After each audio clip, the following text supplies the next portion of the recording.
Voilà, avec donc Michel Etchelet, où on parle donc des sports qui ont été pratiqués à Saint-Léon, alias Jean Daugé.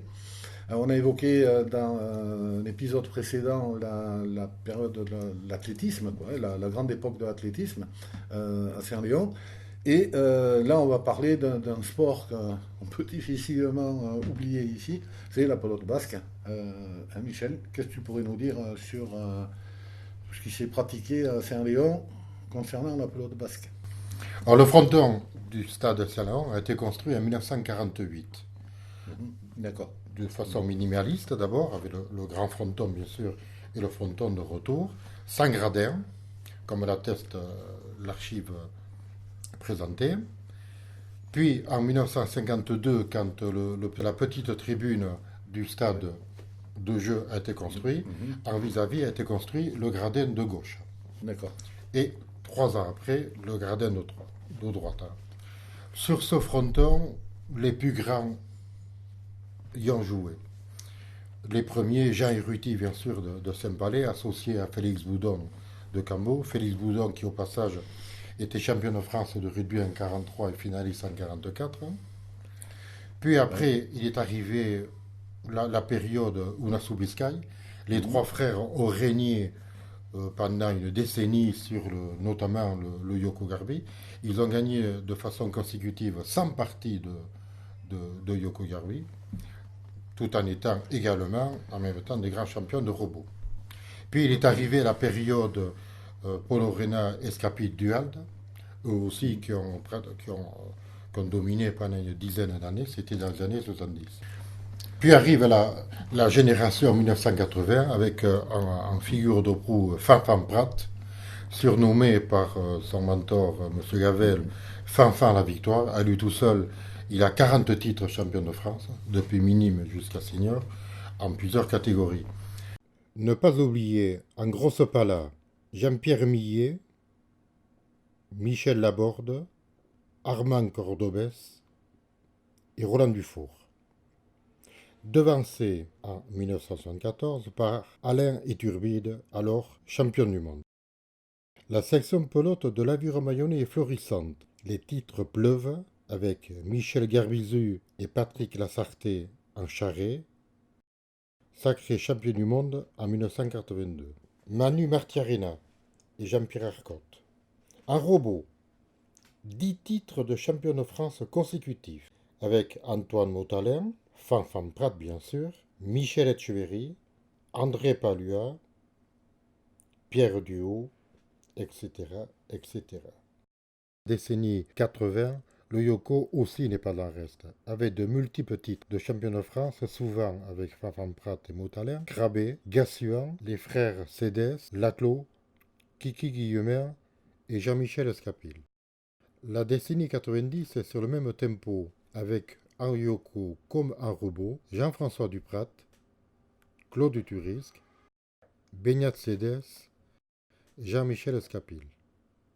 Record d'affluence en 1989 pour la partie de robot opposant l'Aviron Mayonnais à Asparin. En féminine, beaucoup de trophées rapportés avec Germaine Casamayou, Maïté Aran et Nicole Seyan en palétagome. Nathalie Mayarin, Céline Domingo, toujours en palétagome creuse. En frontinis, Carole Gaudry et Laetitia Safor.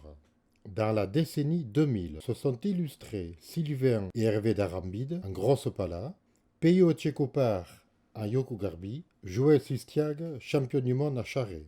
En robot, la tradition perdure, avec Nicolas Mézin, les féminines aussi trustent les titres, avec Maïna Lassarte, Stéphanie Mélier, en baline, ainsi que Carole Gaudry et Manu Edieder. Sans oublier Maïté Aran et Sinlé Hervé.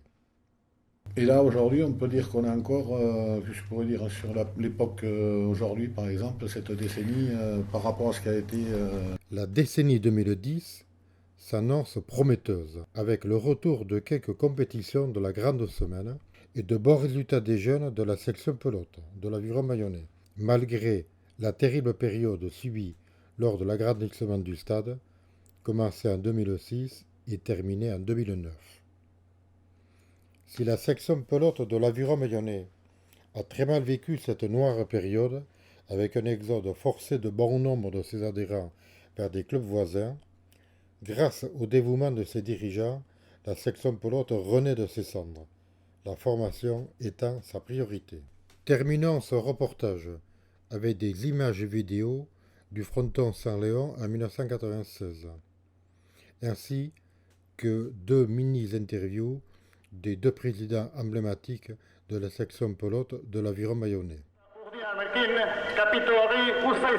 Mesdemoiselles, Messieurs, la Fédération française de pelote basque a l'honneur de vous présenter ce matin la finale du championnat de France de robot senior première série.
Troisième jeu pour le capitaine Edith Staritz, 12 jeux pour l'Aviron Mayonnais.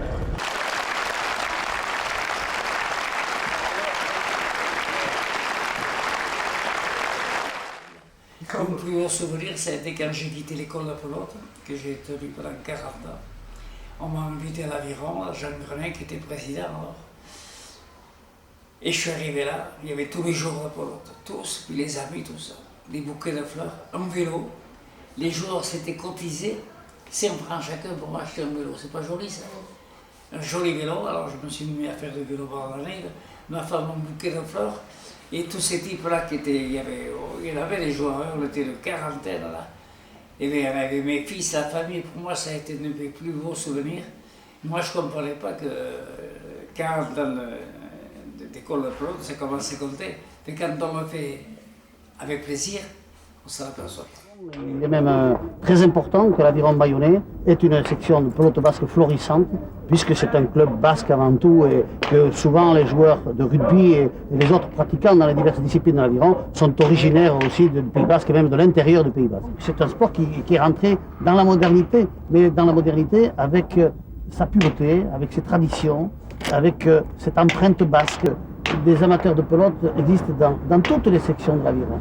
Et c'est avec un très grand plaisir que lorsque nous faisons jouer les parties de robot ici durant les dimanches matins de printemps et d'été, nous voyons beaucoup de gens du rugby, des gens de l'athlétisme, des gens de la rame, des gens d'autres sections de l'Aviron. Et ça, c'est réconfortant. C'est une grande famille, cet Aviron. Merci beaucoup, Michel. On se revoit pour un autre sport au prochain tour. Avec plaisir.